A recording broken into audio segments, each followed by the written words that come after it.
노아의 아들 셈과 함과 야벳의 족보는 이러하니라. 홍수 후에 그들이 아들들을 낳았으니 야벳의 아들은 고멜과 마곡과 마대와 야완과 두발과 메색과 디라스요. 고멜의 아들은 아스그나스와 리밧과 도갈마요. 야완의 아들은 엘리사와 달시스와 깃딤과 도다님이라. 이들로부터 여러 나라 백성으로 나뉘어서 각기 언어와 종족과 나라대로 바닷가의 땅에 머물렀더라. 함의 아들은 구스와 미슬라임과 붓과 가나안이요. 구스의 아들은 스바와 하윌라와 삽다와 라아마와 삽드가요. 라아마의 아들은 스바와 드단이며. 구스가 또 니므롯을 낳았으니 그는 세상의 첫 용사라. 그가 여호와 앞에서 용감한 사냥꾼이 되었으므로 속담에 이르기를 아무는 여호와 앞에 니므롯같이 용감한 사냥꾼이로다 하더라. 그의 나라는 시날 땅의 바벨과 에렉과 악갓과 갈레에서 시작되었으며 그가 그 땅에서 아수르로 나아가 니느웨와 르호보딜과 갈라와 및 니느웨와 갈라 사이에 레센을 건설하였으니 이는 큰 성읍이라. 미스라임은 루딤과 아나밈과 르하빔과 납두힘과 바두루심과 가술루힘과 갑도림을 낳았더라. 가술루임에게서 블레셋이 나왔더라. 가나안은 장자 시돈과 헷을 낳고 또 여부스 족속과 아모리 족속과 기르가스 족속과 히위 족속과 알가 족속과 신 족속과 아르왓 족속과 스말 족속과 하맛 족속을 낳았더니 이후로 가나안 자손의 족속이 흩어져 나아갔더라. 가나안의 경계는 시돈에서부터 그라를 지나 가사까지와 소돔과 고모라와 아드마와 스보임을 지나 라사까지였더라. 이들은 함의 자손이라 각기 족속과 언어와 지방과 나라대로였더라. 셈은 에벨 온 자손의 조상이요 야벳의 형이라.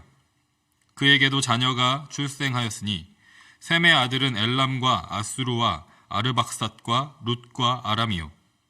아람의 아들은 우스와 훌과 게델과 마스며 아르박삿은 셀라를 낳고 셀랄은 에벨을 낳았으며 에벨은 두 아들을 낳고 하나의 이름을 벨렉이라 하였으니 그때에 세상이 나뉘었으며 벨렉의 아우의 이름은 욕단이며 욕단은 알모닷과 셀렙과 하살마엣과 예라와 하도람과 우살과 디글라와 오발과 아비마엘과 스바와 오빌과 하윌라와 요밥을 낳았으니 이들은 다 욕단의 아들이며 그들이 거주하는 곳은 메사에서부터 스발로 가는 길의 동쪽 산이었더라.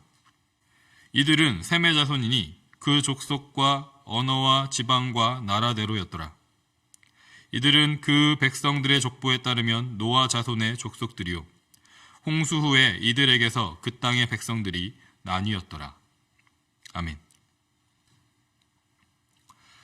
오늘 본문 창세기 10장은 홍수 후에 노아 자손의 족보를 기록하고 있습니다. 노아의 세 아들 셈, 함, 야벳의 후손들을 기록하고 있는데 결국 이 족보의 결론은 마지막 32절에서 말씀하는 것과 같이 노아의 자손들에게서 온 땅의 백성들이 여러 민족으로 나뉘었다는 것입니다. 이 나눠짐에 대한 결론은 10장 전체의 결론임과 동시에 노아의 세 아들 각각의 족보의 결론이기도 합니다.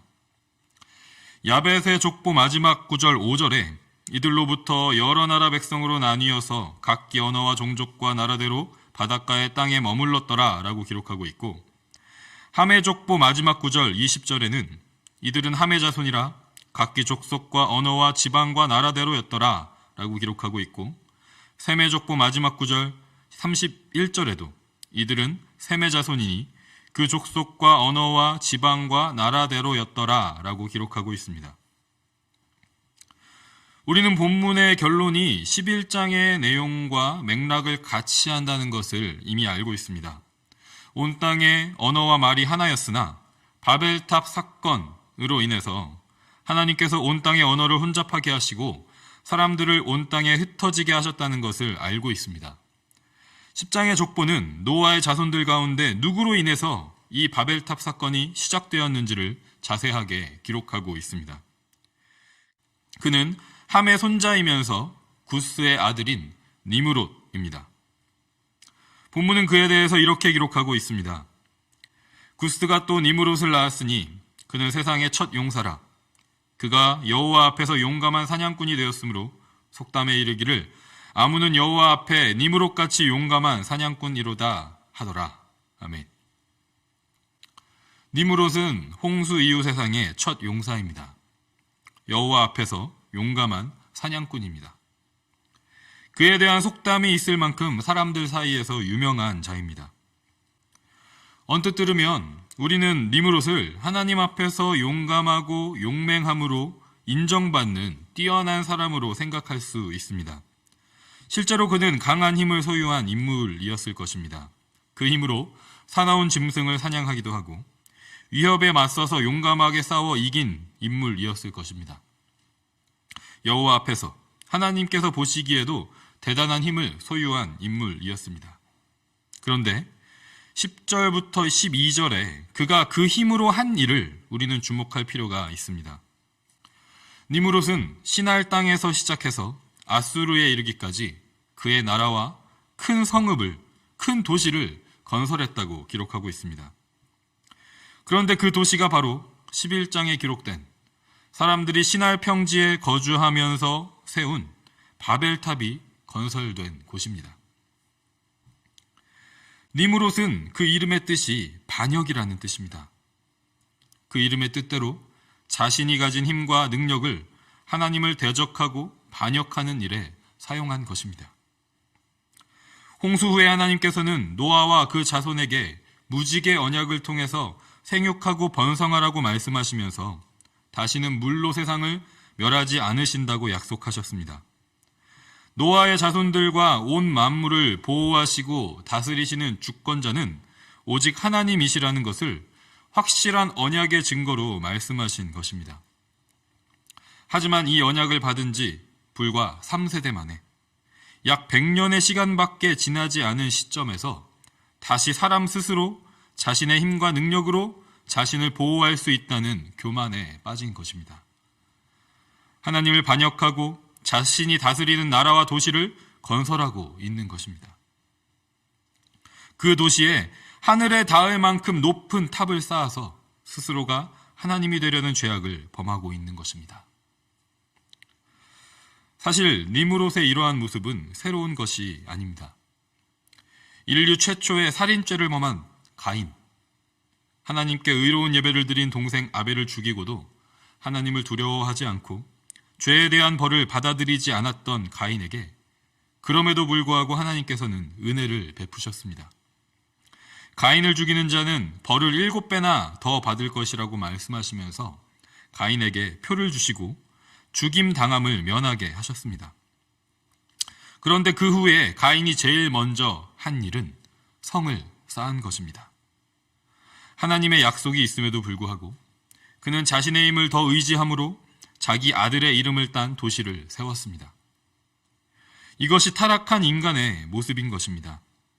하나님의 말씀과 하나님의 약속을 무시하고 자신이 하나님의 자리에 앉아서 자신의 도시와 자신의 나라를 세우는 것입니다. 그렇게 세워진 도시에는 하나님을 대적하는 죄악이 점점 더 더해지고 가득해집니다. 그래서 하나님께서는 홍수로 세상을 심판하셨고 하나님은 말씀대로 행하는 단 한 사람, 노아를 통해서 인류를 구원하셨습니다. 그런데 그렇게 구원받은 노아의 자손이 또다시 하나님을 반역하기에 이른 것입니다. 이때 하나님께서는 세상을 여러 민족과 백성으로 나누셨습니다. 하나였던 언어를 혼잡하게 하셔서 사람들을 온 땅에 흩어지게 하셨습니다. 그들의 관점에서는 실패와 좌절의 사건이었을지 모르겠습니다. 하지만 사실 이것은 하나님의 은혜였습니다. 사람 스스로는 멈출 수 없는 하나님께 대한 반역을 멈추도록 하시는 하나님의 개입하심이었습니다. 반역이 계속되었다면 그 결과는 또 다른 심판이었을 것입니다. 그런데 하나님께서는 다시는 물로 세상을 멸하지 않으신다는 무지개 언약의 말씀대로 그들을 심판하지 않으시고 나뉘게 하셨습니다. 그리고 오늘 본문에는 하나님의 그 은혜, 하나님의 개입하심으로 반역을 멈추게 하신 그 사건을 기억한 인물이 나옵니다. 그는 25절에 기록된 셈의 자손 에벨입니다. 에벨은 두 아들을 낳고 하나의 이름을 벨렉이라 하였으니 그때 세상이 나뉘었으며. 아멘. 에벨은 첫째 아들의 이름을 벨렉이라고 지었습니다. 벨렉은 나눔이라는 뜻으로 에벨이 벨렉을 낳기 전에 세상이 이미 나뉘는 사건이 있었음을 말씀하고 있습니다. 에벨은 니므롯의 자손들이 막강한 힘을 가지고 강한 나라와 도시를 세우고 있다는 것을 알았을 것입니다. 그리고 그들이 그 강력한 힘으로 하나님을 대적하고 반역하는 길을 걷고 있다는 것을 알았을 것입니다. 그런데 세상의 그 누구도 그들을 막을 수 없는 것처럼 보일 그때 하나님께서 개입하셔서 그들을 멈추셨습니다.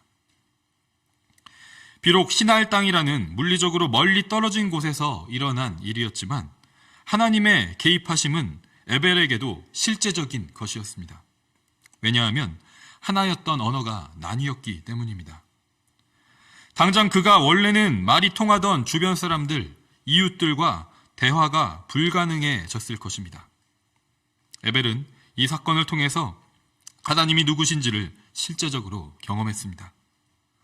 사람이 아무리 강한 힘과 능력을 가졌다 하더라도 그 힘으로 자신의 나라와 도시를 건설할지라도 그들과 모든 만물을 다스리는 분은 오직 여호와 하나님이시라는 것을 고백할 수밖에 없었습니다. 그래서 첫째 아들의 이름을 벨렉이라고 지었습니다. 그 이름을 부를 때마다 하나님께서 세상이 나뉘게 하셨음을 기억했습니다.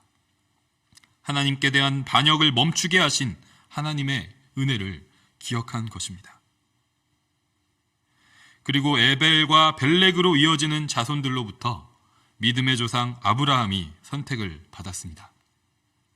하나님을 반역하고 대적하는 죄의 길을 걸어가는 세상 속에서 세상을 나뉘게 하셔서 그 죄악을 멈추신 하나님의 개입하심을 기억하는 자들을 하나님은 믿음의 자녀로 부르십니다. 비록 지금 우리가 사는 이 세상과 이 시대에서도 힘과 돈과 지식, 이 땅에서의 가치관의 기준, 인간이 세운 사회적, 도덕적, 윤리적 기준이 전부인 것처럼 보이는 현실이라 할지라도 하나님은 그 가치관을 따르는 것을 스스로 멈출 수 없는 우리의 삶에 개입하십니다.